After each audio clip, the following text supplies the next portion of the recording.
오늘 하나님이 주신 말씀은 야고보서 3장 13절에서 18절까지 말씀입니다. 제가 봉독하겠습니다. 너희 중에 지혜와 총명이 있는 자가 누구냐? 그는 선행으로 말미암아 지혜의 온유함으로 그 행함을 보일지니라. 그러나 너희 마음속에 독한 시기와 다툼이 있으면 자랑하지 말라. 진리를 거슬러 거짓말하지 말라. 이러한 지혜는 위로부터 내려온 것이 아니요 땅 위의 것이요 정욕의 것이요 귀신의 것이니 시기와 다툼이 있는 곳에는 혼란과 모든 악한 일이 있음이라. 오직 위로부터 난 지혜는 첫째 성결하고 다음에 화평하고 관용하고 양순하며 긍휼과 선한 열매가 가득하고 편견과 거짓이 없나니 화평하게 하는 자들은 화평으로 심어 의의 열매를 거두느니라. 아멘. 가르치는 사람이 자신이 말로 가르치는 것과 그 행함이 일치할 때 그 가르침의 효과는 커지게 되어 있습니다. 즉 이것을 반대로 보면 그만큼 남에게 가르치는 대로 나의 행함, 나의 삶이 같이 가는 것이 어렵다는 뜻이겠죠. 그래서 야고보 사도는 본문장 1, 2절에서 이렇게 말씀합니다.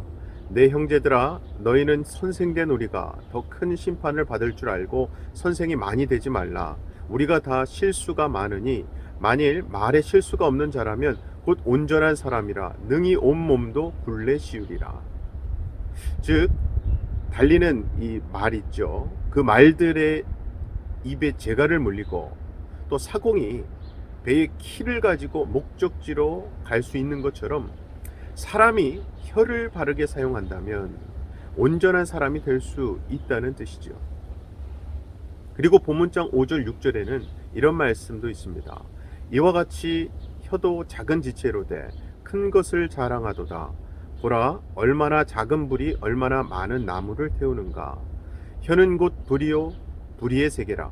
혀는 우리 지체 중에서 온몸을 더럽히고 삶의 수레바퀴를 불사르나니 그 사르는 것이 지옥불에서 나느니라. 여러분, 우리가 세상에서 받는 교육을 유치원부터 대학까지만 그 연수를 계산해 봐도 10수년은 됩니다. 그러나 그렇게 교육을 받는다 해도 타락한 우리 인간의 본성이 변하는 것은 아닙니다. 대신 그런 교육을 통해 우리 안에 숨겨진 욕망과 정욕, 분노를 남들에게 그 티를 좀 덜 내고 그럴듯하게 세련되게 포장해서 표현을 하는 것뿐이지, 교육을 받는다고 우리의 본성이 근본적으로 바뀌는 것이 아니죠. 그래서 본문장 7절, 8절을 보면 인간은 사자나 호랑이 같은 맹수나 바다의 돌고래들을 훈련시켜 길들일 수 있지만 정작 자신의 혀는 교육이나 훈련을 통해 길들일 수가 없다는 말씀이 나오는 겁니다. 왜냐하면 사람의 혀라는 것이 타락한 인간의 본성에 숨겨진 정욕과 분노를 드러내는 도구이기 때문이에요. 뿐만 아니라 우리가 하나님을 믿는다고는 하지만 동시에 우리는 인간이기 때문에 화가 나거나 분노가 치밀어 올라오면은 거친 말을 할 수도 있습니다.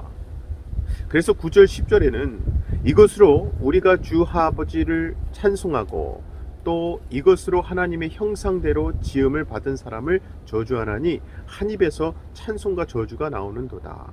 내 형제들아, 이것이 마땅하지 아니하니라 라고 말씀합니다.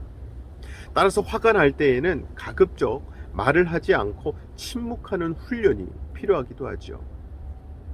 그러나 말을 하지 않고 침묵하는 것보다 더 좋은 방법이 있는데요. 우리 속사람에 될 수 있는 한 하나님의 말씀을 계속 담아두는 것입니다. 왜냐하면 결국 자기 마음속에 쌓아둔 것이 입으로 나오기 때문이죠. 그게 바로 본문장 11, 12절 말씀입니다. 샘이 한 구멍으로 어찌 단물과 쓴물을 내겠느냐. 내 형제들아, 어찌 무화과 나무가 감람 열매를, 포도나무가 무화과를 맺겠느냐. 이와 같이 짠물이 단물을 내지 못하느니라. 그렇기 때문에 우리 안에 하나님의 말씀을 계속해서 담아 놓다 보면 자신을 힘들게 하는 사람들에게 화를 내고 분노하는 대신에 그들을 위해 기도하며 축복할 수 있게 되는 겁니다. 그리고 하나님의 그 말씀은 한마디로 지혜의 말씀이거든요. 지금까지는 우리가 삼가해야 하고 조심히 다뤄야 할 것에 대한 말씀이었다면, 오늘 본문으로 읽은 말씀은요, 어떻게든 우리가 붙들어야 하고 우리 안에 담아 놓아야 하는 것입니다. 하나님의 지혜의 말씀이 바로 그것입니다.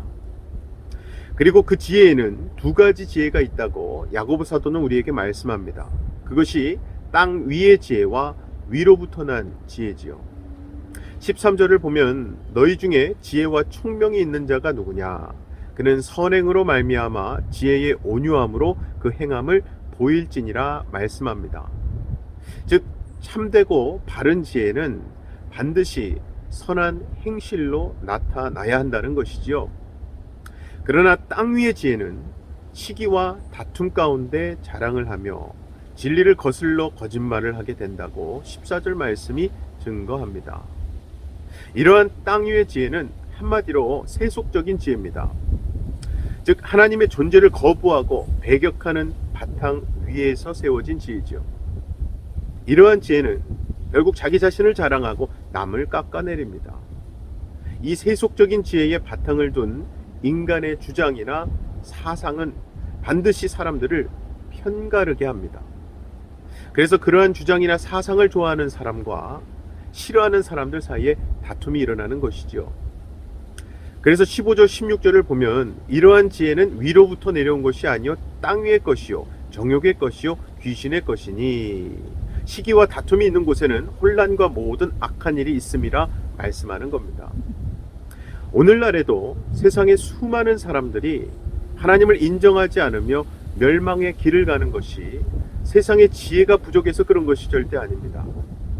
땅 위의 지혜가 아무리 엄청나다 할지라도 그런 지혜들은요, 내가 누구이며 어떤 길을 가면서 은혜의 하나님을 올려다 봐야 하는지를 알려주는 지혜가 아니기 때문이에요. 그러나 위로부터 난 지혜, 즉 하나님의 지혜는 어떻습니까? 17절을 보면 오직 위로부터 난 지혜는 첫째 성결하고 다음에 화평하고 관용하고 양순하며 긍휼과 선한 열매가 가득하고 편견과 거짓이 없나니 말씀합니다. 즉 하나님의 지혜의 특징 중 하나가 성결하다는 것입니다. 즉 하나님의 지혜는 깨끗하며 죄를 이길 수 있는 능력이 있다는 것이죠. 또한 땅 위의 지혜는요, 사람을 편가르게 하지만 하나님의 지혜는 사람들의 마음을 하나 되게 해서 화평과 관용과 양순을 가져다 준다는 거예요. 마지막으로 하나님의 지혜는 긍휼하고 선한 열매가 가득하며 편견과 거짓이 없기에 다른 사람을 이해하고 인정하며 감싸주는 지혜입니다.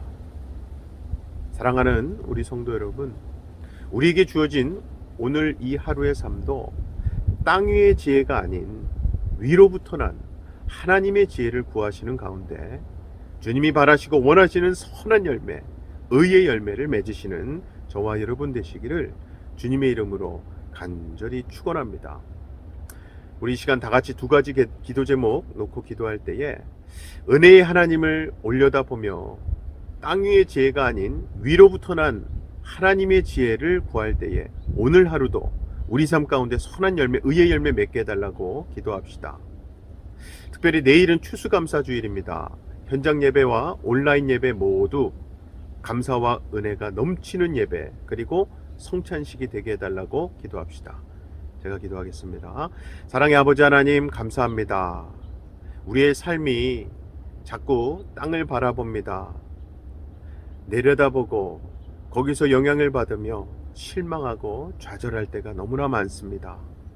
오늘 말씀을 통해 다시 하늘을 위를 올려다보길 원합니다. 하나님 바라보고 주시는 말씀 붙들고 승리하기를 간절히 원합니다. 무엇보다 오늘 주신 말씀이 내 안에 가득 채워지고 내가 그 말씀 붙들고 삶으로 선한 열매, 의의 열매, 내 입술에부터 나오는 모든 것이 많은 이들에게 하나님의 선하심을 나타내는 오늘 하루 되게 하여 주시옵소서. 특별히 내일은 우리가 추수감사주일로 지킵니다.